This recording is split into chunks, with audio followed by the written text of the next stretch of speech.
조식 아파트의 달콤함 뒤 쓸쓸함, 관리비가 후덜덜합니다. 새벽 7시 고급 아파트 단지 내 식당. 깔끔하게 차려진 테이블 위로 따뜻한 미역국과 달걀 프라이가 놓여 있습니다. 하지만 62세 박노식 씨는 숟가락을 들지 못한 채 깊은 한숨만 내쉬고 있었습니다. 그의 시선이 머무르는 곳은 식비 명세서. 관리비 12만 원 추가라는 글자가 눈에 밝혔기 때문입니다. 은퇴 2년 차, 평생 교단에서 아이들을 가르쳤던 그에게 노후는 편안하고 여유로운 시간이어야 했습니다. 특히 아내의 고생을 덜어주고 싶었던 마음에 선택한 조식 제공 아파트였는데 지금은 오히려 가게에 부담만 되고 있었습니다. 화려한 광고 속 달콤한 약속들이 현실에서는 어떤 모습으로 나타났을까요? 본 이야기는 실화를 바탕으로 각색한 것으로 등장인물의 이름과 구체적인 배경은 사실과 다를 수 있습니다. 안녕하세요. 저는 올해 62세, 은퇴한 지 2년이 된 박노식입니다. 37년간 중학교에서 국어를 가르쳤고 퇴직 후에는 아내와 함께 조용하고 편안한 노후를 보내고 싶었습니다. 아시다시피 교사 월급이 그리 넉넉하지는 않잖아요. 그래도 평생 알뜰살뜰 모은 돈과 퇴직금을 합쳐서 노후 자금은 어느 정도 마련했다고 생각했습니다. 무엇보다 아내가 40년 가까이 새벽마다 일어나 밥을 차려주는 모습을 보면서 늘 미안한 마음이 컸어요. 허리도 안 좋으시고 관절도 예전 같지 않은데 여전히 부엌일을 도맡아 하시니까요. 그러던 중 신문 광고에서 본 조식 제공 아파트 소식이 눈에 들어왔습니다. 매일 아침 7시부터 9시까지 영양사가 직접 관리하는 균형 잡힌 식단을 제공합니다. 더 이상 아침 준비로 고생하지 마세요. 이런 문구들이 정말 매력적으로 다가왔어요. 특히 아내의 부담을 덜어줄 수 있다는 생각에 마음이 끌렸죠. 주변 친구들도 요즘 대세야, 그런 아파트라며 부추겼습니다.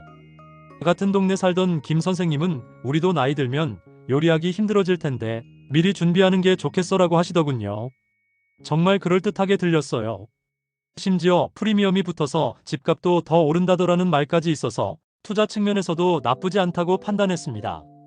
그렇게 우리 부부는 평생 살던 동네를 떠나 새로운 아파트로 이사를 결정하게 되었습니다. 아내도 처음에는 정말 매일 아침을 차려준다고 하면서 신기해하셨어요. 이사 준비를 하면서도 이제 새벽에 일어날 일이 없으니 얼마나 좋을까 하며 기대에 찬 표정이셨습니다. 그때만 해도 우리가 얼마나 순진했는지 몰랐죠. 여보, 아침까지 챙겨주는 아파트라니 이제 당신 고생 안 시켜도 되겠구나. 계약서에 도장을 찍으면서 아내에게 했던 말입니다. 그때 아내의 환한 미소가 아직도 생생해요.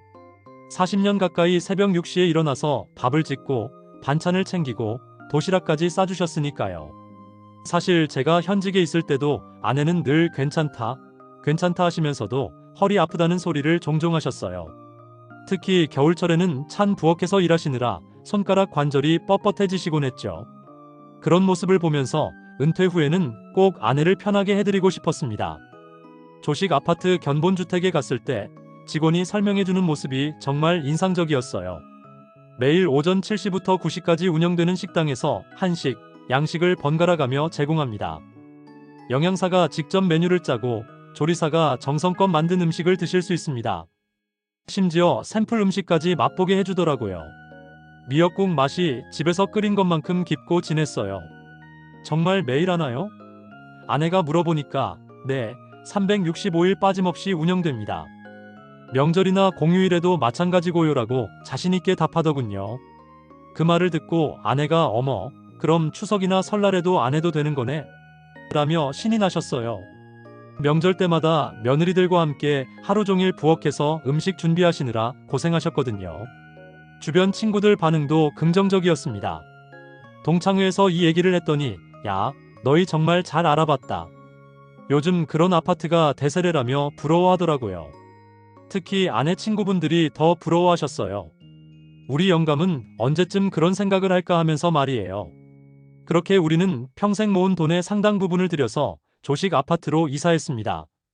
이사하는 날 짐을 다 옮기고 나서 아내가 정말 내일부터는 아침 안 해도 되는 거지? 하며 확인하시던 모습이 아직도 선명해요. 그때는 정말 좋은 선택을 했다고 확신했습니다. 입주 첫 달은 정말 신세계였습니다. 오전 7시에 식당에 내려가면 이미 많은 주민들이 줄을 서서 기다리고 있었어요. 깔끔한 식당 분위기, 따뜻한 음식 냄새, 정성스럽게 차려진 상차림까지. 정말 호텔 조식 부럽지 않네라고 생각했습니다. 아내도 처음 며칠은 신기해하셨어요. 이렇게 편할 줄 몰랐네. 설거지도 안 해도 되고 장 볼 걱정도 없고. 특히 다양한 반찬들이 매일 바뀌니까 지루하지도 않았어요. 월요일에는 김치찌개와 생선구이, 화요일에는 된장국과 불고기, 이런 식으로 메뉴가 순환했거든요. 하지만 2달, 3달이 지나면서 뭔가 이상하다는 걸 느끼기 시작했어요. 첫 달에는 거의 만석이었던 식당에 빈자리가 보이기 시작한 거예요. 처음에는 다들 바빠서 그런가 보다 했는데 점점 이용하는 사람이 줄어들더라고요. 그리고 가장 큰 문제는 비용이었습니다. 식비가 한 끼에 10,000원이 넘었어요. 2명이 먹으면 한 번에 20,000원이 넘게 나오는 거죠. 한 달이면 60만 원이 훌쩍 넘어버려요. 집에서 해먹으면 한 달 식비가 30만 원 정도였는데 아침만으로 그 2배가 나가는 겁니다. 더 충격적인 건 관리비였어요. 기존 아파트보다 관리비가 12만 원이나 더 나왔는데 그 안에 식당 운영비라는 항목이 있더라고요. 식당을 이용하든 안 하든 상관없이 모든 세대가 내야 하는 비용이었습니다. 이게 뭡니까? 안 먹어도 돈을 내야 하나요? 하고 관리사무소에 물어봤더니 식당 시설 유지와 인건비 때문에 어쩔 수 없다는 답변만 돌아왔어요. 이웃들 사이에서도 갈등이 생기기 시작했습니다. 왜 안 먹는 사람도 돈을 내야 하냐며 항의하는 사람들과 그래도 같이 사는 공동체인데 이해해야 하지 않겠느냐는 사람들 사이에서 말이에요. 아파트 주민 게시판에는 매일같이 식당 관련 불만 글들이 올라왔고 주민회의 때마다 이 문제로 시끄러웠습니다. 어느 날 저녁 아내가 조용히 말씀하셨습니다. 여보, 그냥 집에서 김치찌개 끓여 먹는 게 더 낫지 않을까? 그 말을 듣는 순간 정말 눈물이 핑 돌았어요. 아내를 위해 시작한 선택이 오히려 우리 가정에 부담이 되고 있다는 걸 절감하는 순간이었습니다. 사실 그 전부터 아내의 표정이 예전 같지 않다는 걸 눈치채고 있었어요. 처음에는 편하다, 좋다 하면서도 점점 식당에 내려가는 걸 꺼려 하더라고요. 오늘은 그냥 집에서 간단히 먹자며 라면을 끓이는 날들이 많아졌어요. 나중에 알고 보니 아내도 여러 가지로 스트레스를 받고 있었던 거예요. 식당에서 다른 사람들과 마주치는 게 부담스럽다고 하더라고요. 특히 식당 이용률이 떨어지면서 분위기가 썰렁해졌는데 그 안에서 식사하는 게 편하지 않았었던 거죠. 처음에는 좋았는데 이제는 왠지 눈치가 보여. 다른 분들이 저 사람들은 매일 오네 하는 것 같아서 말이야. 아내의 이야기를 듣고 가슴이 먹먹했어요. 편하게 지내겠다고 시작한 일이 오히려 새로운 스트레스를 만들어낸 셈이니까요. 무엇보다 경제적 부담이 가장 컸습니다. 은퇴 후 고정 수입이 없는 상황에서 한 달에 60만 원씩 식비로 나가는 건 정말 부담스러웠어요. 게다가 관리비까지 12만 원씩 추가로 내고 있으니 실질적으로는 한 달에 70만 원 이상을 식당 때문에 쓰고 있는 셈이었습니다. 우리가 너무 성급했나? 아내와 마주 앉아서 이야기를 나누던 그날 밤이 생각나요. 아내가 먼저 미안해, 내가 괜찮다고 해서 이런 결정을 했는데 하더라고요. 그 말을 듣고 정말 마음이 아팠습니다. 잘하려던 마음이 오히려 상처가 된 것 같아서요. 그날부터 우리는 진지하게 앞으로 어떻게 할지 고민하기 시작했습니다. 계속 이대로 갈 것인지 아니면 다른 방법을 찾을 것인지 말이에요. 주민회의에서 관리사무소 직원이 공개한 자료를 보고 정말 충격받았어요. 조식 아파트가 제대로 운영되려면 최소 2,500세대 이상이 되어야 지속 가능하다는 거였습니다. 그런데 이게 말처럼 쉽게 되기가 어렵습니다. 더 놀라운 건 이용률 통계였어요. 입주민의 월평균 이용 횟수가 2회 이하라는 거였습니다. 그러니까 한 달에 30일 중에 2번도 잘 안 온다는 얘기예요. 처음에는 다들 신기해서 자주 왔지만 시간이 지나면서 자연스럽게 발길이 뜸해진 거였죠. 관리사무소에서 설명하기로는 운영비가 생각보다 너무 많이 든다는 거였어요. 조리사 인건비, 식자재비, 시설 유지비까지 합치면 한 달에 8천만 원 정도가 나간다고 하더라고요. 그런데 식비 수입은 한 달에 3천만 원 정도밖에 안 되니까 나머지 5천만 원은 관리비로 충당할 수밖에 없다는 거였습니다. 인근 다른 아파트 상황도 알아봤는데 비슷한 문제를 겪고 있더라고요. 서울 강남의 한 아파트는 6개월 만에 식당 운영을 중단했다고 하고 인천의 어떤 아파트는 아예 식당을 다른 용도로 바꿨다고 하더라고요. 부산의 한 아파트는 주민 반발이 너무 심해서 집단 소송까지 진행 중이라고 했어요. 그럼 처음부터 이런 문제가 있을 거라고 예상하지 못했나요? 주민회의에서 누군가 물어봤더니 저희도 처음 시도해보는 사업이라 예상하지 못한 부분이 있었다고 하더라고요. 결국 우리가 실험용주 신세가 된 거였죠. 건설회사 담당자는 다른 성공 사례를 벤치마킹해서 도입한 건데 우리 아파트 규모와 입주민 특성을 제대로 파악하지 못했다고 실토했어요. 그 말을 듣고 정말 허탈했습니다. 우리 평생 모은 돈으로 집을 사면서 이런 불확실한 실험에 참여하게 될 줄 몰랐거든요. 결국 핵심은 경제성이었어요. 충분한 수요가 없으면 지속 불가능한 사업이라는 걸 처음부터 제대로 설명해줬어야 했는데 그런 부분은 쏙 빼고 좋은 얘기만 했던 거죠. 결국 우리 부부는 큰 결단을 내렸습니다. 식당 이용을 완전히 끊기로 한 거예요. 더 이상 한 끼에 10,000원씩 내면서 부담스럽게 식사할 이유가 없다고 판단했거든요. 하지만 관리비에 포함된 식당 운영비는 어쩔 수 없이 계속 내야 하는 상황이었어요. 앞으로는 우리끼리 해먹자. 그게 더 경제적이고 편할 것 같아. 아내도 동의했어요. 처음에는 좋은 생각 같았는데 막상 해보니까 집에서 해먹는 게 더 마음 편하네. 그렇게 우리는 다시 예전 방식으로 돌아갔습니다. 아내가 아침을 준비하는 건 여전했지만 예전처럼 부담스러워하지는 않았어요. 식당에서 먹을 때는 시간도 맞춰야 하고 옷도 단정하게 입어야 하고 신경 쓸 게 많았는데 집에서는 편하게 먹을 수 있어서 좋다고 하더라고요. 무엇보다 경제적 부담이 확 줄었어요. 한 달 식비가 30만 원 정도로 돌아가니까 60만 원 아낀 셈이었죠. 그 돈으로 아내와 함께 가끔 근처 맛있는 식당에 가서 외식도 하고 좋은 식자재도 사서 집에서 요리해 먹으니까 훨씬 만족스러웠어요. 하지만 가장 큰 변화는 마음의 부담이 없어진 거였어요. 매일 아침 오늘 식당 갈까 말까 고민할 필요도 없고 다른 주민들 눈치 볼 필요도 없고 비싼 식비 걱정할 필요도 없어졌거든요. 그리고 우리는 더 큰 결심을 했습니다. 앞으로는 절대로 조식 서비스 아파트 같은 화려한 홍보에 혹하지 않겠다고요.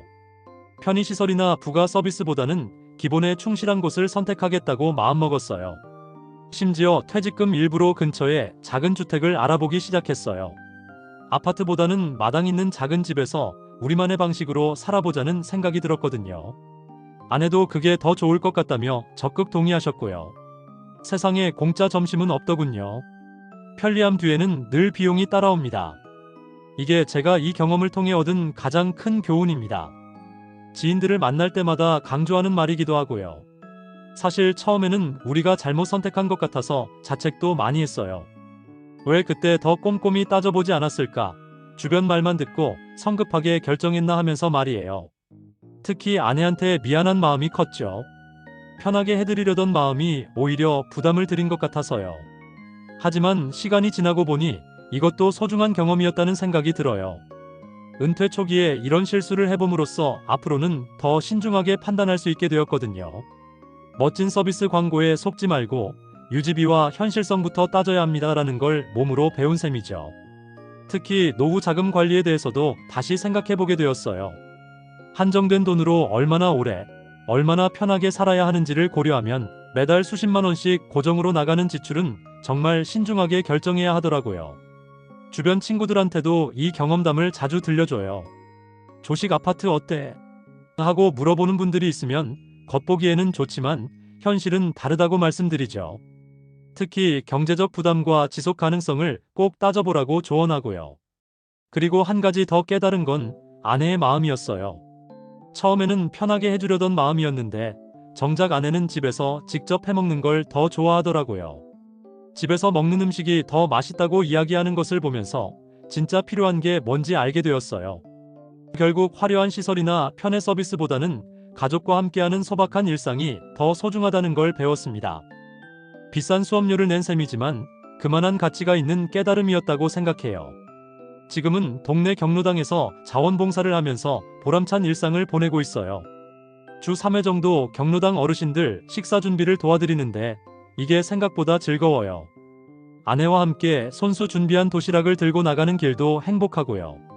작지만 내가 준비한 밥 한 끼가 조식 아파트 10,000원짜리 밥보다 훨씬 따뜻하다는 게 요즘 제 생각이에요.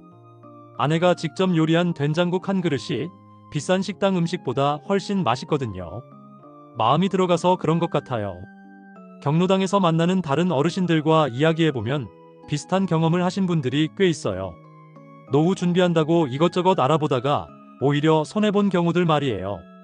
그럴 때마다 서로 위로도 하고 정보도 나누면서 지내고 있어요. 특히 요즘은 건강한 식단에 관심이 많아졌어요. 아내와 함께 유기농 식재료를 직접 사러 다니고 집에서 정성스럽게 요리해서 먹는 재미가 쏠쏠하거든요. 조식 아파트에서는 메뉴가 정해져 있었는데 지금은 우리 취향대로 우리 건강에 맞춰서 먹을 수 있어서 더 만족스러워요. 무엇보다 경제적 여유가 생기니까 마음도 편해졌어요.